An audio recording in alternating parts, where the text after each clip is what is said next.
पिछले दिनों श्री देवी का दिल बंद हो जाने की वजह से डेथ हो गई। अफसोस की बात है, इंसानी जान चली गई। हमारे पाकिस्तानी मीडिया ने ब्रेकिंग न्यूज दे दे के ऐसा दिमाग खराब कर दिया जैसे उसकी वफात हो जाने की खबर को हिफ्ज करवाना मीडिया का हक और हिफ्ज करना हमारा फर्ज है।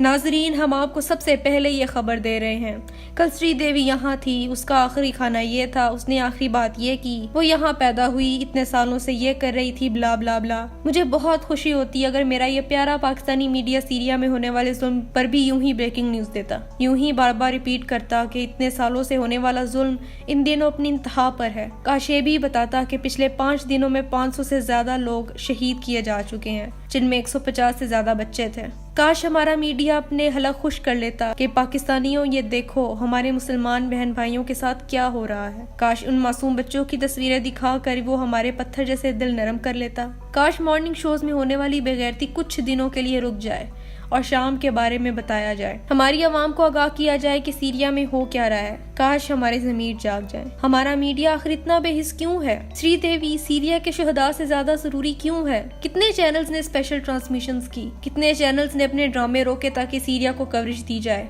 जब अहले शाम को फसाद घेर लेगा तो तुम्हारे दरमियान कोई खैर बाकी नहीं रहेगी। क्या ये हदीस दिल दहला देने के लिए काफी नहीं?